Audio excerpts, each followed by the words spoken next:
Hi everyone! So officially my semester is over. I mean, it has been for a while now, but I thought I would do an end of the semester recap to kind of, reflect on the semester I've had so far and better understand, what lessons I kind of gleaned from this semester. I would say this is the best semester I've had in a long time, if not the best semester of my MIT career. So I just finished up my junior fall and I took 4 classes this semester. I took 6034 Artificial Intelligence, CMS 300 Intro to Video Game Theory, CMS 616 Games and Culture, and I took Spanish 4 21G 704. Ultimately, I wanted to focus more on the humanities, arts, and social sciences aspect of MIT, and I wanted to take less technical classes. I wanted to see if that was something I could actually balance and do, and I found out that I really enjoy taking HAS classes more than I do technical classes, and so this is something good to know for the future because that means I know that I should really emphasize more of my humanities aspects and interests as opposed to really just dumping on technical classes like I did before. I think for the future, I aim to take only maybe 1 to 2 technical classes a semester, if not maybe leaning more towards the 1 and then trying to take 3 or 4 humanities classes a semester. I think that's ultimately the best balance that works out for me. I also hope to cross-register at Harvard in the future, just so I can see what humanities classes they have to offer that MIT doesn't necessarily offer. This past semester, I took 2 video games classes as mentioned earlier, and I honestly learned so much about video games. It was kind of insane. I read a lot of academic papers, maybe about 5 to 6 academic papers a week, and it really helped me better understand the video game space as well as the research space, and I can definitely see myself pursuing a media PhD in the future, doing research in this kind of thing. I had the greatest professors this semester. I had TL Taylor and Michael. They were so helpful. I really felt pushed in my classes. In CMS 300, our final paper had to be on something that was kind of novel, that hadn't really been studied before in the game space, and that was something I was at first very intimidated about, but it forced me to think critically and uniquely about the games that I was playing, and it kind of pushed me out of my comfort zone in a way that I had never really been pushed before, and so that was something I really appreciated. In terms of 6034, I had a pretty fun time this semester. There were only a couple times where I maybe got frustrated with my code, but for the most part I found myself really understanding the topics, which was something I've never really experienced before in a computer science class, so I was very happy about that. And in addition to that, I think really it was just like a good introduction overall. I think it was at a nice pace, which is very rare for comp sci classes at MIT. Usually they are very fast paced and kind of hard to keep up with, but I think my previous experience already with comp sci classes plus taking more of an intro class this semester was very helpful. Moving on to technical stuff. So in terms of technical things, I was interviewing all the way from, I would say, early August to I think I had my final interviews maybe in early November, mid-November. So I'm just going to go through a quick list of all the places I applied, or not all of them, but I guess like the main ones that I really tried to prepare for. This past summer, I interned at Microsoft, and so I did a mix of a PM and software engineering internship and ultimately decided I wanted to pursue product management for the future, and so I only looked at internships in that space. So I got a return offer from Microsoft. I would have worked in the Minecraft department, which is really cool as a product manager, but I ultimately decided I didn't want to return a 3rd year to Microsoft because, I wanted to explore different companies. So the first company that got back to me was Salesforce. I applied for their associate product management internship position. They only choose about 12 in their cohort per year. And I ended up getting that position, so that was an offer on the table already, and so that was a really good start. I ended up applying to a lot more places. I made it to final rounds for Duolingo Associate Product Management internship, but I ultimately decided I didn't want to do Duolingo because it was in Pittsburgh, and I didn't really want to be in that location. I also applied to Datadog, and I made it to final round, except I got rejected at the end of it, which was kind of disheartening at the end.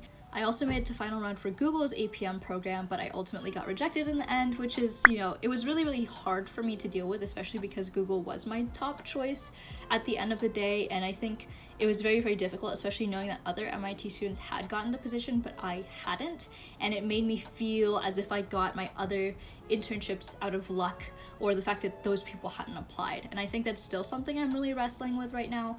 I'm still trying to kind of de-emphasize the importance of careers in my life. I think for me, jobs are really important because it was something I could see myself actually getting, whereas at MIT, I knew I would always be mediocre, and that's why I really tried to put all of myself into this internship process. Ultimately, it proved a lot more difficult. Even going to MIT isn't enough sometimes to just like get you that job instantly.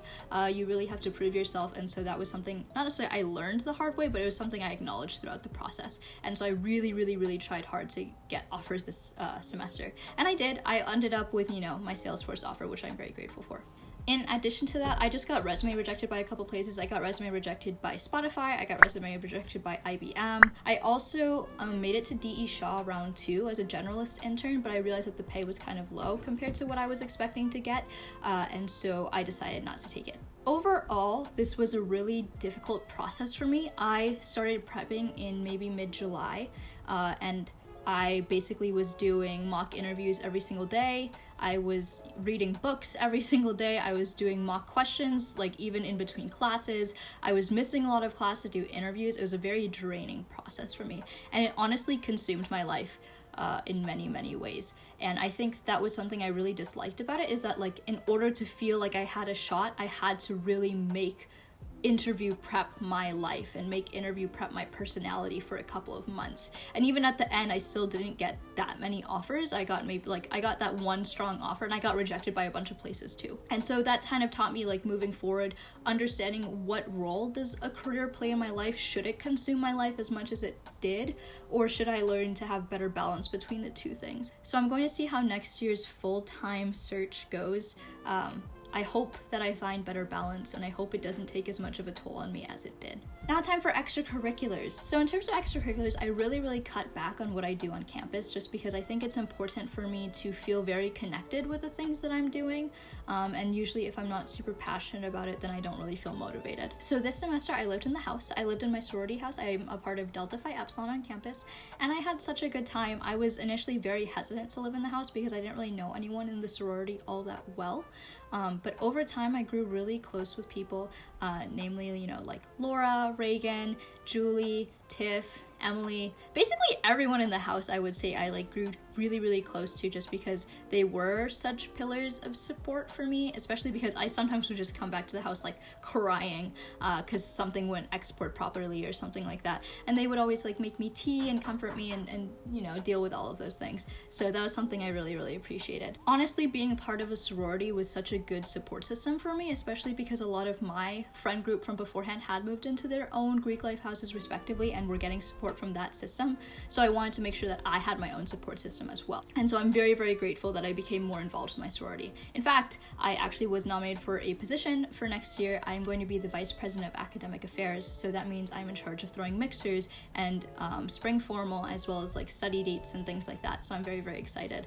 I really wanted to play more of a role in DeFi, especially because they had done so much for me. It was only fair that I did more for the chapter, and I'm very much looking forward to next year. Hopefully everything is in person, because I do have very fun formal events planned.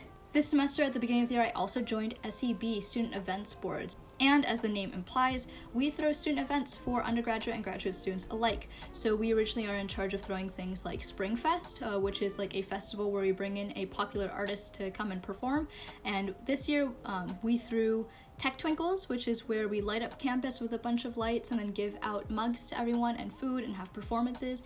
And we also threw a new fun event called Beam, which was a light show experience for a lot of people. It was just meant to be a stress reliever, since things were very tense on campus given COVID and all of that. I feel like I'm actually making an impact by being a part of this club, and also I think it really taps into my PM side of things, because I really do enjoy event planning, and so I'm very grateful to be a part of this club. Now moving on to the final part, which is just a social reflection. I would say I was really close with my friends this semester. Raymond and I obviously traveled a lot. We went to San Francisco, we went to Chicago, we went to Seattle. My friends and I did a retreat in New Hampshire all together, and I think we just had a wonderful time. I think that was something I really wanted to emphasize, was making sure that in the pandemic I didn't lose touch with my friends, and I'm very grateful that I was able to remain as close with them as I was, alongside also making a whole bunch of new friends through my sorority and through my classes. In terms of final reflection, I am just very grateful that I had such a fun semester given the circumstances that we were in, and I think I really made the most of it, and I'm very, very excited for this upcoming IAP period as well as spring semester. Thank you for this end of semester recap, and I hope you all have a lovely 2022. Bye bye!